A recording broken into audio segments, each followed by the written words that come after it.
క్రీస్తునాథుని యందు ప్రియ సహోదరి సహోదరులారా, ఈనాడు ఈ దివ్యబలి పూజలో ప్రత్యేకంగా ఈ ఉద్దేశాల కోసం ప్రార్థిద్దాం.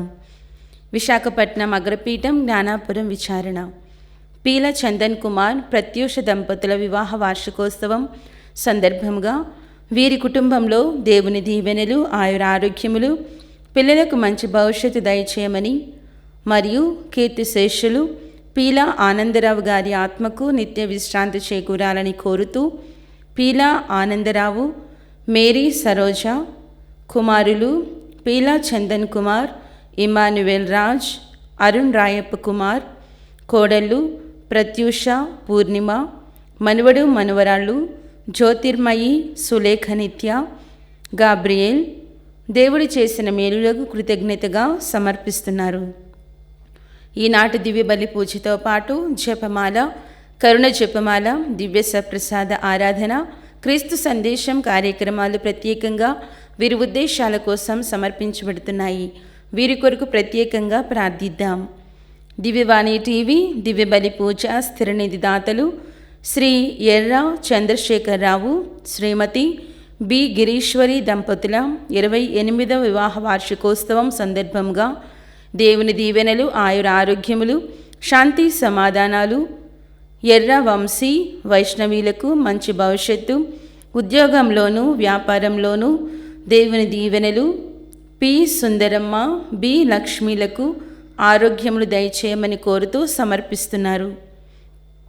విశాఖపట్నం అగ్రపీఠం లూర్దు మాత దేవాలయం గుర్రం జోగారావు, సరోజిని కుటుంబంలో దేవుని దీవెనలు, ఆయురారోగ్యములు, శాంతి సమాధానాలు, తలంపులు నెరవేరాలని దేవుడి చేసిన మేలులకు కృతజ్ఞత బలిపూజ సమర్పిస్తున్నారు.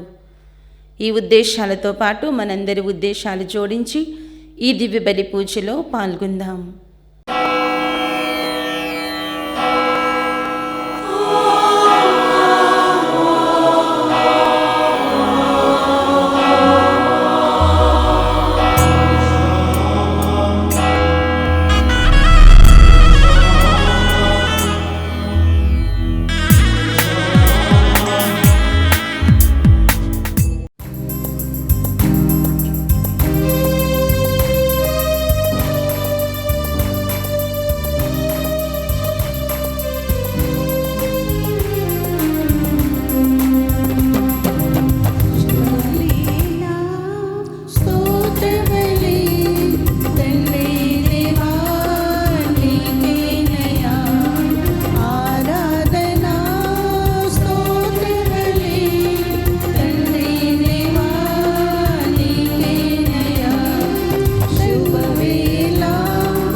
స్తోత్రబలి తండ్రి దేవా మీకేనయ్యా, తండ్రి దేవా మీకేనయ్యా, తండ్రి దేవా మీకేనయ్యా.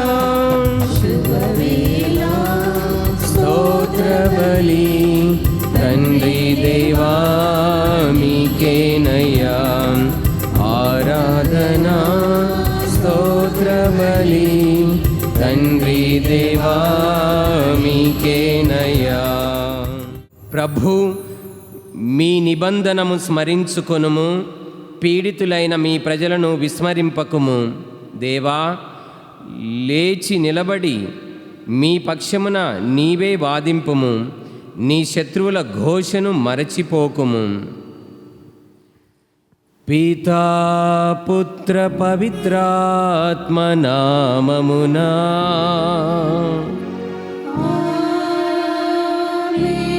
మన నాథుడైన యేసుక్రీస్తు కృప, సర్వేశ్వరుని ప్రేమ, పవిత్రాత్మ సహవాసము మీ అందరితో ఉండునుగాక.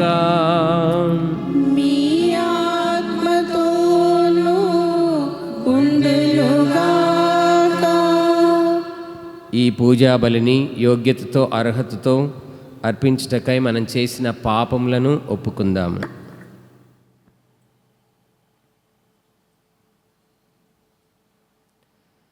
సర్వశక్తిగల సర్వేశ్వరుని చెంతను సహోదరి సహోదరులారా, మీ చెంతను నా పాపములను ఒప్పుకొనుచున్నాను. ఏలైనా తలంపు చేతను, వాక్కు చేతను, క్రియల చేతను, అశ్రద్ధ చేతను బహుపాపములు చేసి, ఇది నా తప్పు, ఇది నా తప్పు, ఇది నా గొప్ప తప్పు. అందుచేత ఎప్పుడునో కన్యకన్యుడు పరిశుద్ధ మరియమ్మయును సహలాసుతను పునీతులను సహోదరి సహోదరులారా, మీరును నా కొరకు మనకర్త అయిన సర్వేశ్వరుని ప్రార్థింపవలనని వేడుకొనుచున్నాను. సర్వశక్తిగల సర్వేశ్వరుడు మనకు దయ చూపి మన పాపములను క్షమించి మన నిత్య జీవమునకు చేర్చుదురుగాక. ఏలిన వారా దయ చూపండి, ఏలిన వారా దయ చూపండి. క్రీస్తువా దయ చూపండి, క్రీస్తువా దయ చూపండి. ఏలిన వారా దయ చూపండి, ఏలిన వారా దయ చూపండి, దయ చూపండి, దయ చూపండి. ప్రార్థించుదము. సర్వశక్తిగల నిత్య సర్వేశ్వర, మీ పవిత్రాత్మ ప్రేరణముతో మిమ్ము తండ్రి అని సాహసించి పిలుచు భాగ్యము మాకు లభించినది. మా హృదయములను దత్తత నొందిన పుత్రీ పుత్రుల మనస్తత్వముతో నింపుము. మేము మా పొరుగు వారిని మా తోబుట్టువులుగా ఆదరించి మీరు వాగ్దానము చేసిన నిత్య మహిమలోనికి ప్రవేశించినట్లు దీవింపుము. మీతో కలిసి పవిత్రాత్మతో సహా యుగయుగములు జీవించుచు రాజ్య పాలన చేయి మీ కుమారుడును లోకరక్షకుడైన యేసుక్రీస్తు ద్వారా ఈ మనవి చేయుచున్నాము.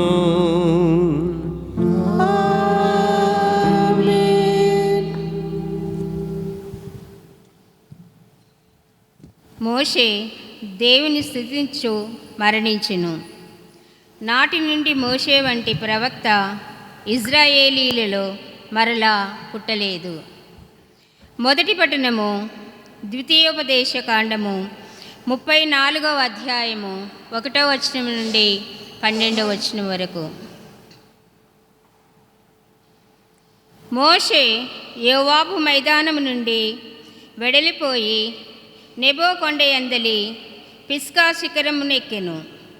అది ఎరికో నగరముకు ఎదురుగా గలదు.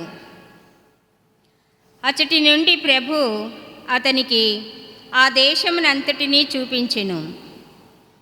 గిలాదు మండలమును దాను నగరము వరకు చూపించెను. నఫ్తాలి మండలమును సంపూర్ణముగా చూపించెను. ఎఫ్రాయిము మనష్షే మండలమును చూపించెను. యూదా మండలమును మధ్యధార సముద్రము వరకు చూపించెను. దక్షిణ భాగమును సోవారి ఎరుకో నగరముల మధ్య గల మైదానమును ఖర్జూర వనముల పట్టణమును చూపించెను. ప్రభువు మోషేతో, నేను అబ్రహాము, ఇస్సాకు, యాకోబులకు బాసు చేసి వారి సంతానముకి ఇచ్చేదనన్న సీను ఇదియే. నేను నీకు ఆ నేలను చూపించి తిని, కానీ నీవు అచ్చటికి వెళ్ళజాలవు అని అనెను. ప్రభువు నిర్ణయించినట్లే దైవభక్తుడైన మోషే యోబాబు మండలముననే గతించెను. ప్రభువు అతనిని బెత్షెయోరు పట్టణము ఎదుట యోవాబు లోయలో పాతిపెట్టించెను. కానీ నేటి వరకు అతని సమాధి ఎవరి కంట పడలేదు.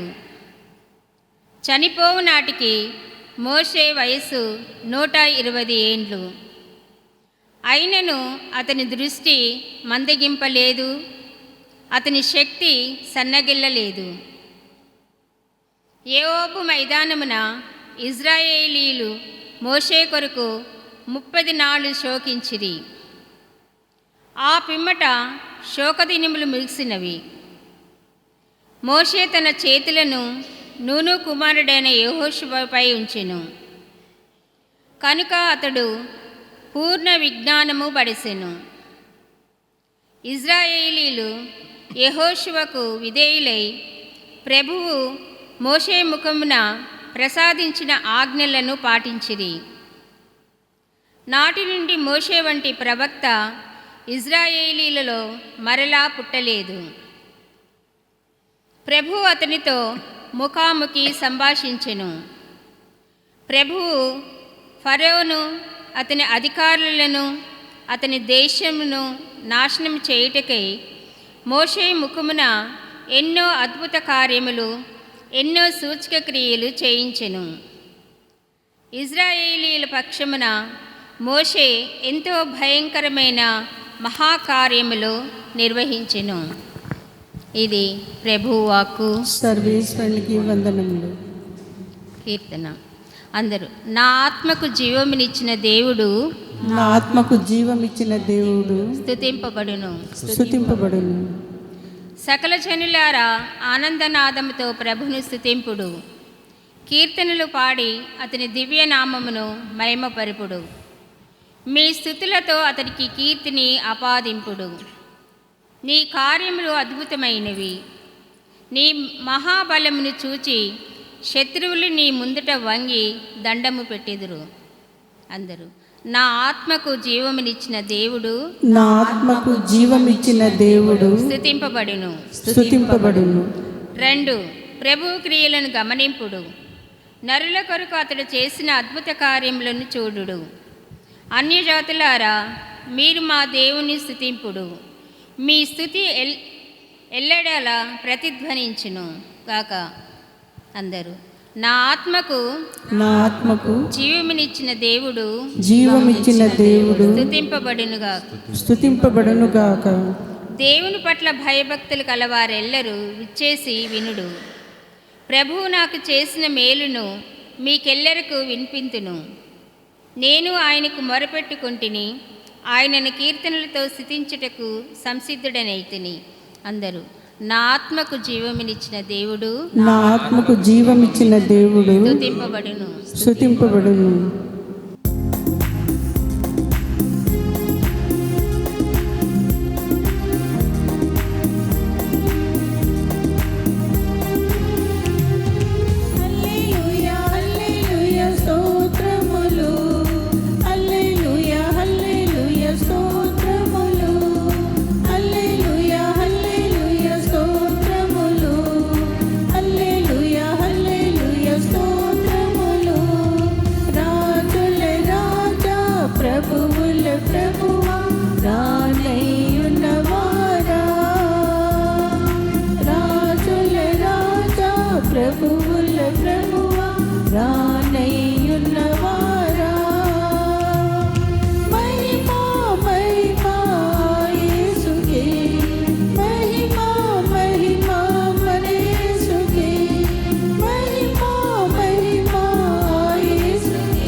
మత్తయి సువార్త 18వ అధ్యాయము 15వ వచనము నుండి 20వ వచనం వరకు.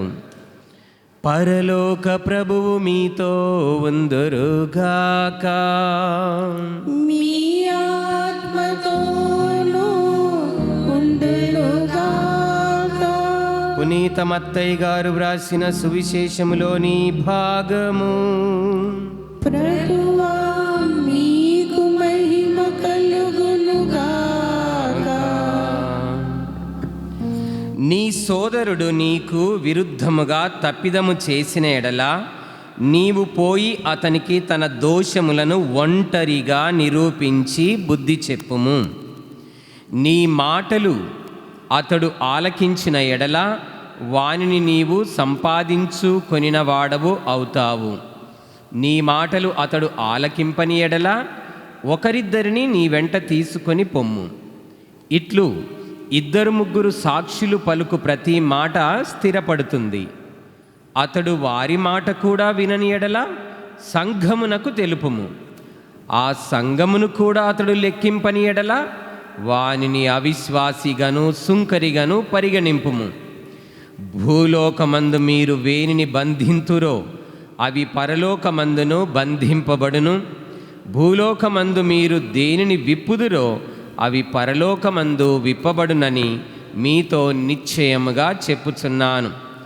భూలోకమున మీలో 2 ఏక మనస్కులై ఏమి ప్రార్థించినను పరలోకమందుండు నా తండ్రి వారికి అది ఒసగునని మీతో నిశ్చయముగా చెప్పుచున్నాను. ఏలైనా ఎక్కడ 2 లేక 3 నా పేరిట కూడుదురో అక్కడ నేను వారి మధ్య ఉన్నాను అనెను. ఇది క్రీస్తు సువిశేషము. క్రీస్తువా నీ స్తుతి కలుగును గాక. తండ్రి దేవా స్తోత్రం, యేసు దేవా స్తోత్రం, ఆత్మదేవా స్తోత్రం, త్రియేక దేవ స్తుతి స్తోత్రము. Praise the Lord. హల్లెలూయా. తండ్రి వందనం, యేసువా వందనం, పరిశుద్ధాత్మ దేవా వందనం, పరిశుద్ధాత్మ దేవా వందనం, త్రియేక దేవా వందనం, త్రియేక దేవా వందనం, త్రియేక దేవా స్తోత్రం, త్రియేక దేవా స్తోత్రం, త్రియేక దేవా ఘనత, త్రియేక దేవా ఘనత, త్రియేక దేవా మహిమ, త్రియేక దేవా మహిమ, త్రియేక దేవా ఆరాధన. త్రియేక దేవా ఆరాధన. Praise the Lord. Praise the Lord. క్రీస్తునందు ప్రియులారా, దివ్యవాణి వీక్షకులారా, సోదరుని ఎలా సరిదిద్దాలి మంచిగా ప్రాక్టికల్గా మనకి యేసు ప్రభు చెబుతున్నారు. సోదరుని సరిదిద్దడానికి ఒక క్రమం అనేది ఉంది. ఒక క్రమం అనేది యేసు ప్రభు మనకు సూచిస్తున్నారు. ఆ క్రమం ఏంటంటే, ఎవరైనా మన ఎడల తప్పు చేస్తే ఫస్ట్ ఒంటరిగా వారిని సరిదిద్దడం నేర్చుకోవాలి మనం. ఎందుకంటే మనకు తెలుసు, పబ్లిక్గా 10 మంది ముందు పరువు తీయడం కానీ, నిందించడం కానీ, అవమానించడం కానీ ఎవరూ ఒప్పుకోరు. తప్పు చేసినా కానీ 10 మంది ముందు మనం నిందించినా అవమానించినా ఎవరు ఒప్పుకోరు, బాధపడతారు, గాయపడతారు, హట్ అవుతారు. ఒక సామెత ఉంది తెలుగులో, అదేంటంటే భర్త కొట్టాడని బాధ లేదంట, కానీ ఆడపడుచు చూసి నవ్విందని బాధ అంట. కాబట్టి ఎవరైనా సరే సరిదిద్దడము ఒంటరిగా వెళ్ళి సరిదిద్దాలి. ఒకవేళ వినకపోతే 2-3 తీసుకెళ్ళాలి. యేసుప్రభు మనకు చెప్తున్నారు, ఎక్కడైతే 2-3 ఉంటారో నా నామమున నేను అక్కడ ఉంటానని. 2-3 సాక్ష్యం చెల్లుతుంది. 2-3 ఎందుకు తీసుకెళ్తామంటే సాక్షులుగా ఉండడానికి తీసుకెళ్తాం. వాళ్ళకు కూడా మాటకు వినకపోతే సంఘానికి అప్పచెప్పమన్నాడు. ఇది ప్రాసెస్. ఇది మన ప్రాక్టికల్ లైఫ్లో కూడా. ఎందుకంటే మనము చివరి దాకా తెచ్చుకోవద్దు, గోటితో పోయేది గొడ్డల దాకా తెచ్చుకోవద్దు. అంటే పోలీస్ స్టేషన్కి వెళ్ళడము, వకీల్ సాబ్ దగ్గరికి వెళ్ళడము, మళ్ళీ కోర్టు మెట్లు ఎక్కడము, న్యాయ తీర్పు వరకు వెళ్ళడము, హైకోర్టు సుప్రీంకోర్టు వరకు వెళ్ళడము, ఇవన్నీ వెళ్తే మనం మొత్తం పోగొట్టుకుంటాం. ఇది ప్రాక్టికల్గా అందరూ అనుభవించిందే. పోలీస్ స్టేషన్కి వెళ్ళినా, హైకోర్టుకి వెళ్ళినా, ఏ కోర్టుకు వెళ్ళినా కానీ. అందుకే సంధి చేసుకోవాలి, సత్వరము సఖ్యపడాలి, సమాధానపడాలి, సరిదిద్దుకోవాలి, ఒకరి పాపములు ఒకరు క్షమించుకోవాలి. ఈ నేపథ్యంలో ఒక మాట చెప్పాడు యేసుప్రభు, మీరు ఈ భూలోకంలో దేనిని బంధింతురో, మనకి ఆ యొక్క అంగీకారం ఇచ్చేశాడు, మనకి ఒక అవకాశం ఇచ్చాడు. మీరు క్షమించుకుంటే నేను క్షమిస్తా, లేదు మొత్తం నన్ను అడగాల్సిందే, మొత్తం నా దగ్గరికి రావాల్సిందే, అందరు నా దగ్గరికి వచ్చి అడిగితేనే నేను క్షమిస్తానంటలే. మీరు క్షమించుకుంటే కూడా నేను క్షమిస్తా. నిజమే కదా. ఇప్పుడు మనం పోలీస్ స్టేషన్కో లేకపోతే కోర్టుకో వెళ్తే ఆ పార్టీ నుంచి ఈ పార్టీ నుంచి డబ్బులు లాగుతారు, మళ్ళీ టెన్షన్స్ ఎక్కువైపోతాయి, ఒకరి పట్ల ఒకరు ద్వేష భావాలు ఎక్కువైపోతాయి. అదే సంధి చేసుకుంటే హాయిగా ఉంటుంది, మరియు ఏమీ మనకి నష్టాలు కలగవు, ఏమీ మనం పోగొట్టుకోము, సఖ్యపడి మంచిగా జీవిస్తాము, దేవుడు కూడా మనల్ని క్షమిస్తాడు. అంటే దేవుని వరకు వెళ్ళొద్దు. ఆయన సర్వలోక న్యాయాధిపతి, దేవుడు న్యాయస్థుడు. ఆయన దాకా ఆయన న్యాయపీఠం వరకు వెళ్లకుండా ముందుగానే మనకి అవకాశం ఇచ్చాడు మనల్ని మనం క్షమించుకునే. అంటే ఒకరి పట్ల ఒకరు తప్పు చేస్తే, దేవుని పట్ల తప్పు చేస్తే తప్పకుండా దేవుని అడగాలి, కానీ ఒకరి పట్ల ఒకరు తప్పు చేస్తే అవకాశాన్ని ఇచ్చాడు క్షమించుకోమని. ఆయన క్షమిస్తానన్నాడు. కాబట్టి ఇంత మంచి ఛాన్స్ ఇచ్చాడు. కానీ అక్కడి వరకు వెళ్ళొద్దు, క్రీస్తు న్యాయపీఠం వరకు వెళ్ళొద్దు. అంటే వెళ్తాం, తప్పకుండా తీర్పు విధించబడుతుంది, కానీ మనం క్షమించుకొని సఖ్యపడే విధానంలో అక్కడి వరకు వెళ్ళొద్దు. దేవుడు మంచి అవకాశం ఇచ్చాడు. కాబట్టి భూలోకమందు మీరు వేనిని బంధింతురో అవి పరలోకమందును బంధింపబడును, భూలోకమందు మీరు వేనిని విప్పుతురో అది పరలోకమందును విప్పబడునని నిశ్చయముగా చెప్తున్నాడు. ఇది మత్తయి సువార్త 16వ అధ్యాయం 19వ వచనంలో కూడా చెప్పారు. మరి మత్తయి సువార్త 16వ అధ్యాయం 19వ వచనంలో కూడా కైసరియా ఫిలిప్ దగ్గర కూడా ఇదే మాట అంటున్నాడు. భూలోకమందు మీరు దేనిని బంధింతురో అది పరలోకమందును బంధింపబడును, భూలోకమందు దేనిని విప్పుదురో అది పరలోకమందును విప్పబడునని మత్తయి సువార్త 16వ అధ్యాయంలో చెప్పాడు. బంధించడమేంది, విడిపించడమేంది? దీనికి జవాబు మనకి యేసు ప్రభు యోహాను సువార్త 20వ అధ్యాయం 23వ వచనంలో ఏమని చెప్తున్నాడంటే, పునరుత్థాన క్రీస్తు అపోస్తులకి ప్రత్యక్షమై మీరు ఎవరి పాపములను క్షమిస్తారో అవి క్షమించబడును, ఎవరి పాపములైన మీరు క్షమించని ఎడల అవి క్షమింపబడవు అని చెప్పాడు. బంధించడము, విడిపించడం అనేది క్షమించడము, క్షమించకపోవడం. మనం ఒకరినొకరు క్షమించుకుంటే, సరిదిద్దుకొని మంచిగా ఒకరి పాపంలో ఒకరు క్షమించుకుంటే మనం న్యాయ తీర్పుకి గురిగాం, దేవుడు కూడా మనల్ని మన్నిస్తాడు. అదన్నమాట అంతవరకు. ఎందుకంటే దేవుడు న్యాయస్థుడు కూడా. ఆయన తన నీతి వలన, న్యాయం వలన మనల్ని దండిస్తాడు తప్పకుండా. నీతి వలన, న్యాయము వలన దండిస్తాడు, కానీ క్రీస్తు ద్వారా తన కృపను బట్టి మళ్ళీ రక్షిస్తాడు. అందుకే నీ నీతి వలన దండించితివి, నీ దయ వలన క్రీస్తు ద్వారా రక్షించితివి. కాబట్టి ఆయన నీతి వలన తప్పకుండా న్యాయస్థుడు. కాబట్టి మనం ఇక్కడిక్కడ క్షమించుకుంటే, తప్పకుండా సంధి చేసుకుంటే, సత్వరం సమాధానం పడితే దేవుడేం దండించాడు. నీతి వలన తప్పకుండా దండించాలి, ఎందుకంటే ఆయన న్యాయస్థుడు కాబట్టి. మోషేను వదిలిపెట్టాడా? మరి ఈనాటి మొదటి పట్టణంలో మోషేను వదిలిపెట్టాడండి ఆయన తప్పు చేస్తే? తప్పేం చేశాడు? రెండోసారి బండకి ఆజ్ఞ ఇవ్వమన్నాడు, అంతే. కర్రతోని కొట్టమనలేదు. ఫస్ట్ సారి కొట్టమన్నాడు, కానీ రెండోసారి ఆజ్ఞ ఇవ్వు, బండ నుంచి నీళ్ళు వచ్చేస్తాయి. కానీ అతడు కోపంలో దేవుని మాట వినకుండా అవిధేయత చూపెట్టి బండను కొట్టాడు. ఆజ్ఞ ఇవ్వమన్నాడు, మాట్లాడమన్నాడు బండతోని, కానీ కర్రతో కొట్టమనలేదు.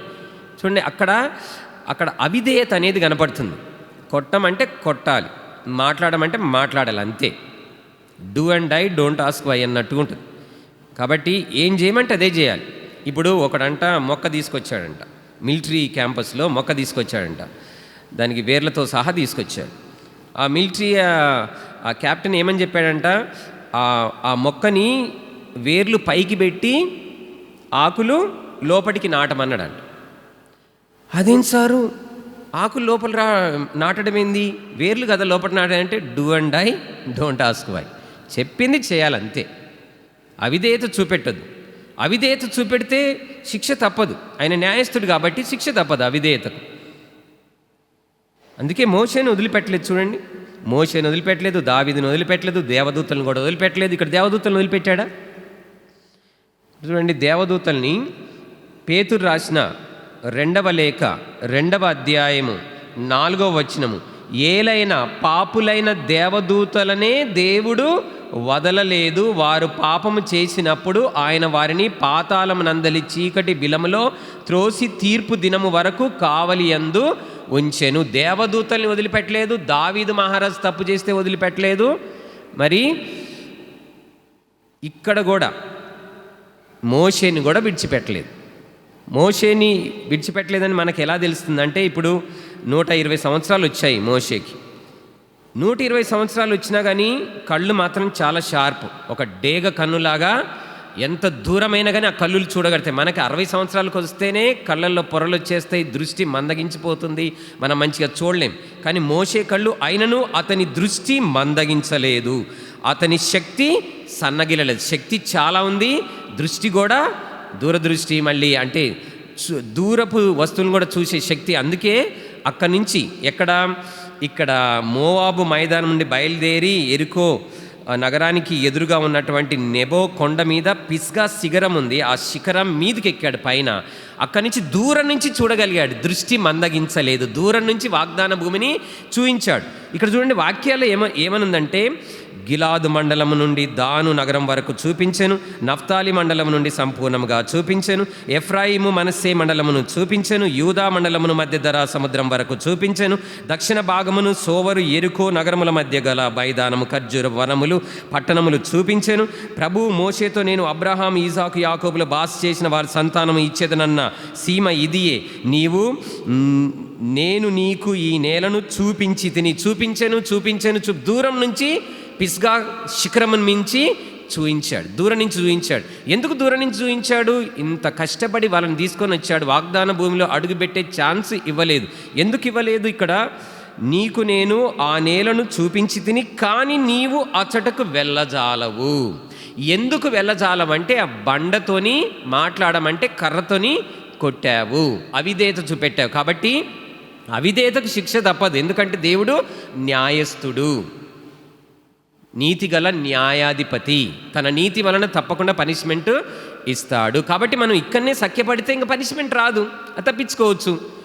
ఆయన ఇప్పుడు సుప్రీంకోర్టు వరకు వెళ్ళేదెందుకు, దేవుని తీర్పు న్యాయపీఠం వరకు వెళ్ళేదెందుకు, ఇక్కడనే సత్వరము సమాధానం పడాలి. అందుకే సర్వలోక న్యాయాధిపతి, సర్వలోక న్యాయాధిపతి, సర్వలోక న్యాయాధిపతి, సర్వలోక న్యాయాధిపతి, సర్వలోక న్యాయాధిపతి వాకిట నిలిచి ఉన్నాడు, జనములందరికీ ఫలమిచ్చుటకు తీర్పు తీర్చబోతున్నాడు. వేల దూతలతో బూరధ్వనులతో మేఘమండలము పైన యూదా గోత్రపు కొదమ సింహముతో కదిలి వస్తుంది సేనా. క్రీస్తు న్యాయపీఠం ఎదుట ప్రత్యక్షం కావాలందరూ. మోషేను విడిచిపెట్టలేదు, దావీదుని వదలలేదు, దేవదూతలను వదలలేదు, పక్షపాతమాయనకు లేదు, అవిధేయతకు శిక్ష తప్పదు. కాబట్టి మనం ఇక్కడనే సరిదిద్దుకొని సత్వరము సమాధాన పడాలని దేవుడు కోరుకుంటున్నాడు. ఆయన చేతిలో పడుట భయంకరమైంది, ఆయన చేతిలో పడుట చాలా భయంకరమైంది. అక్కడ దాకా తెచ్చుకోవద్దు, గోటితో పోయేది గొడవల దాకా తెచ్చుకోవద్దు. ఇక్కడనే సత్వరపడదాం, ఇక్కడనే సరి చేసుకుందాము, శాంతియుతంగా బ్రతుకుదాము. దేవుని న్యాయ తీర్పు ఎదుట మనము పరిశుద్ధులుగా నిలబడదాం.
సహోదరి సహోదరులారా, దివ్యవాణి వీక్షకులారా, మనం అర్పించు ఈ బలి సర్వశక్తిగల పితైన సర్వేశ్వరునికి ప్రీతికరమగునట్లు ప్రార్థించండి. ప్రభు వారి నామస్తుతి మహిమల కొరకును మన యొక్కయు వారి సత్య తిరుసభయకయు ప్రయోజనం కొరకును మీ కరం ద్వారా ఈ బలి స్వీకరించుడుగాక.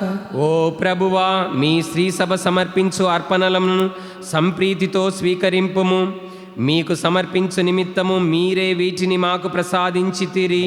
మీ శక్తితో వీటిని మా రక్షణదాయకమైన పరమరహస్యముగా మార్చండి.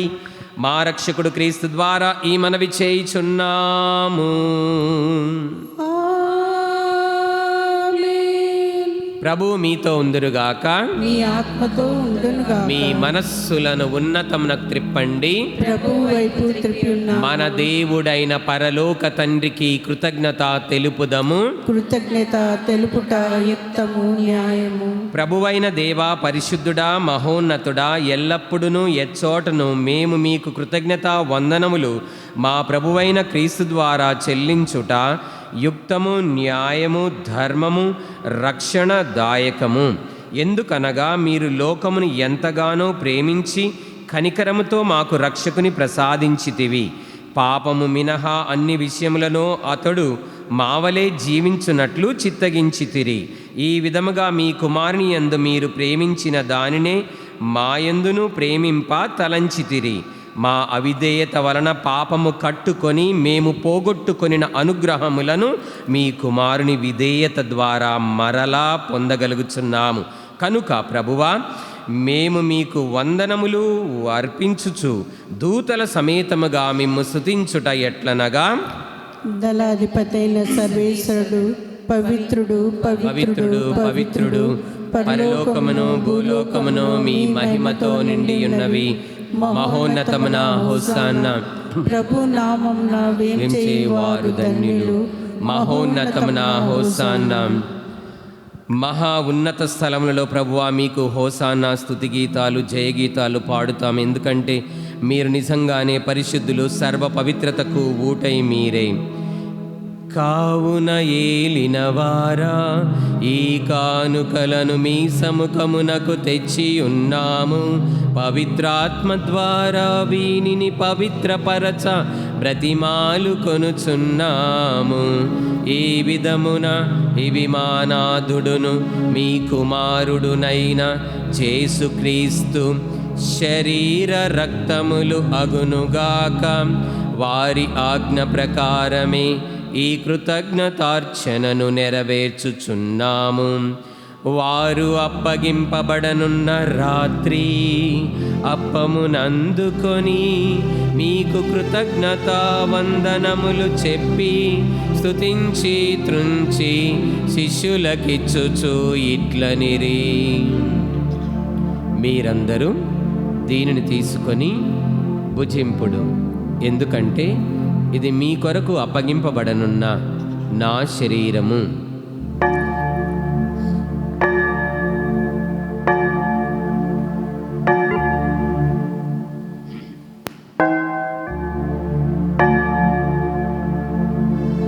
ఆ విధముగనే భోజనానంతరము పాత్రమునందుకొని మరల కృతజ్ఞతా వందనములు చెప్పి స్తుతించి శిష్యులకిచ్చుచు ఇట్లనిరి, మీరందరూ దీనిని తీసుకొని దీని నుండి పానం చేయుడు. ఎందుకంటే ఇది నూతన నిత్య నిబంధన యొక్క నా రక్తపు పాత్రం.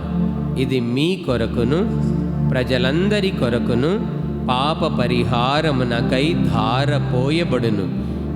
దీనిని నా జ్ఞాపకార్థము చేయుడు.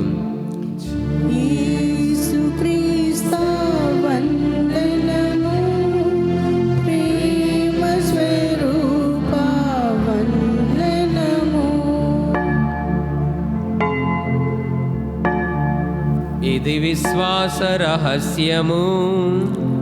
నా యేసువా, మీ మరణమును ప్రకటించెదము, మీ ఉత్థానమును చాటెదము. మీరు మరల వచ్చు వరకు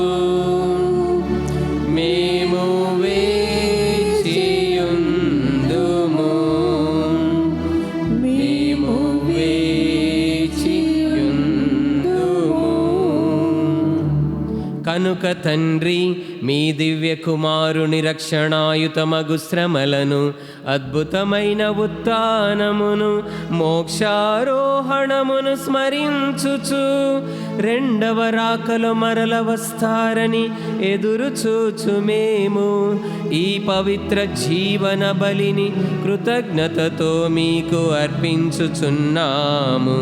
మీ పవిత్ర తిరుసభ యొక్క కానుకను ప్రీతితో వీక్షింప బ్రతిమాలు కొనుచున్నాము. దీనిని మీ కుమారుని బలిగా భావింపుడు. వారే మమ్ము మీతో సమాధానపరచిరి. మేము వారి శరీర రక్తములతో పోషింపబడి పవిత్రాత్మతో నింపబడి వారి యందు ఏక శరీరము ఏక మనస్సు కలిగియుండునటులా దయచేయుడు.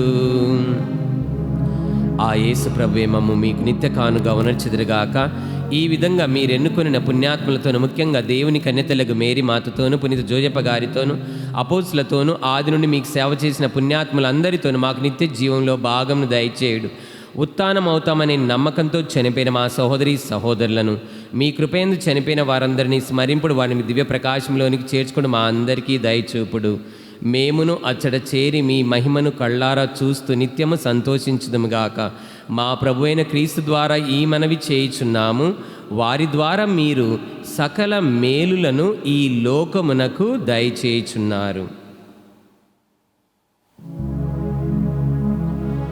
క్రీస్తు ద్వారా, క్రీస్తుతో, క్రీస్తునందు సర్వశక్తి గల పితయైన సర్వేశ్వరా, పవిత్రాత్మతో ఏకమయ్యుండు మీకు యుగ యుగములు గౌరవ మహిమలు కలుగును గాక.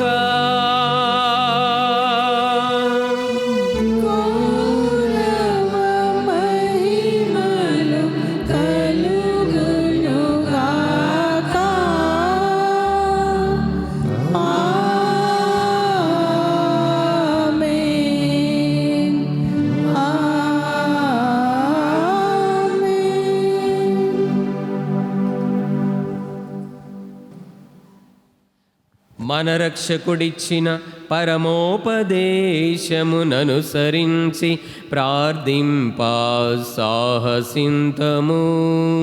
పరలోకమందుండుట మా యొక్క తండ్రి, మీ నామము పూజింపబడునుగాక, మీ రాజ్యము వచ్చునుగాక, మీ చిత్తము పరలోకమందు నెరవేరునట్లు భూలోకమందును నెరవేరునుగాక. నా నాటికి కావలసిన మా అన్నము మాకు నేటికి ఇవ్వండి. మా యొద్ద అప్పడిన వారిని మేము మన్నించినట్లు మా అప్పులను మీరు మన్నించండి. మమ్ము శోధనలో పడనివ్వక కీడులలో నుండి మమ్ము రక్షించండి. మహోన్నతుడా, అన్ని కీడుల నుండి మమ్ము రక్షింపుము. మా ఈ రోజులలో మాకు శాంతిని ప్రసాదింపుము. మీ దయానుగ్రహము వలన మేము పాపము నుండి విడుదల చెంది అన్ని కలతల నుండి సర్వదా కాపాడుము. మేము మోక్షానందమును మా రక్షకుడైన యేసుక్రీస్తు రెండవ రాకకై నిరీక్షించుచుందుము. ఏలైనా నిరంతరం మీదే రాజ్యం, మీదే అధికారము, మీదే మహిమ. శాంతిని మీకు అనుగ్రహించుచున్నాను, నా శాంతిని మీకు ఇచ్చుచున్నాను అని మీ అపోస్తులతో వచించిన ప్రభువైన యేసువా, మా పాపములను లెక్కింపక మీ శ్రీసభ విశ్వాసమును వీక్షింపుము. మీ చిత్త ప్రకారము మీ సభకు శాంతిని ఐక్యమును అనుగ్రహింపుము. యుగ యుగములు జీవించు పాలించు ప్రభువా. ఆమేన్. ప్రభుని శాంతి ఎల్లప్పుడు మీ అందరితో ఉండునుగాక, మీ ఆత్మతో ఉండునుగాక. ఒకరితోనొకరు ప్రభు సమాధానం తెలుపుకుందాము. సర్వేశ్వరుని గొర్రెపిల్ల, లోకం యొక్క పాపను పరిహరించడు వారు మాకు దయచూపండి. సర్వేశ్వరుని గొర్రెపిల్ల, లోకం యొక్క పాపను పరిహరించడు వారు మాకు దయచూపండి. సర్వేశ్వరుని గొర్రెపిల్ల, లోకం యొక్క పాపను పరిహరించడు వారు మాకు శాంతిని దయచేయండి. ఇదిగో సర్వలోక న్యాయాధిపతి సర్వేశ్వని గొర్రెపిల్ల, లోకమేక పాపను పరిహరించేవారు ఈ గొర్రెపిల్ల విందుకు సిద్ధపడిన మనము ధన్యులము. ప్రభువా, మీరు నా వెంట ప్రవేశించకు నేను పాత్రను కాను. ఆయన మీరు ఒక మాట పలికిన నా ఆత్మ స్వస్థత పొందును. దివ్య సప్రసాదము ఆత్మీయంగా స్వీకరించుటకు ముందు ప్రార్థన. ఓ నా యేసువా, పరమ పవిత్ర దివ్య సంస్కారమందు మీరు వాసము చేయుచున్నారని విశ్వసించుచున్నాను. అన్నిటికన్నా మిన్నగా మిమ్ము ప్రేమించుచున్నాను. నా ఆత్మలో మిమ్ము స్వీకరింప ఆశపడుచున్నాను. దివ్య సప్రసాద రూపమున ఈ సమయములో మిమ్ము స్వీకరింప సాధ్యము కాదు కనుక ఆత్మీయముగా నా హృదయములోనికి వేయించేయుము. ఈ క్షణం మీరు నా యందు ఉన్నట్లుగా మిమ్ము కౌగలించుకొనుచున్నాను. నన్ను మీలో ఐక్యపరచుము. మీ నుండి నన్ను ఎన్నటికిని ఎడబాయకుండునట్లు చేయమని వేడుకొనుచున్నాను. ఆమేన్.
క్రీస్తుని ఆత్మమా నన్ను పరిశుద్ధపరచండి. క్రీస్తుని శరీరమా నన్ను రక్షించండి. క్రీస్తుని రక్తమా నాకు తృప్తి కలుగునట్లు చేయి కరుణించండి. క్రీస్తు పక్కలో నుండి కారిపడిన నీళ్ళ నన్ను కడగండి. క్రీస్తు అనుభవించిన కష్టమా నాకు ధైర్యం కలుగునట్లు చేయండి. ఓ మంచి యేసువా, నా ప్రార్థన వినోదరించండి. మీ గాయాల లోపల నన్ను దాచుకోనండి. నేను మిమ్ము ఎడబాయినట్లు చేయకండి. దుష్ట శత్రుల చేతిలో దొరకకుండా నన్ను కాపాడండి. నా మరణ సమయమందు మీరు నన్ను పిలుచుకొనండి. నన్ను మీ సన్నిధికి రాజేయండి. అప్పుడు మీ పునీలతో కూడా ముగింపు లేని కాలము నేను మిమ్ము స్తుతించునుగాక. ఆమేన్. యెరూషలేము వాసులారా, ప్రభువును స్తుతింపుము. అతడు నాణ్యమైన గోధుమలతో మిమ్ము తృప్తిపరచును. ప్రార్థించుదము. ఓ ప్రభువా, మేము ఇప్పుడు స్వీకరించిన ఈ దివ్య సత్ప్రసాదము మమ్ము రక్షించునుగాక. ఈ ఆహారము మహిమాన్వితమైన మీ సత్యపు వెలుగుతో మమ్ము నింపునుగాక. మా ప్రభువైన క్రీస్తు ద్వారా ఈ మనవి చేయుచున్నాము. ప్రభు మీతో ఉందురుగాక.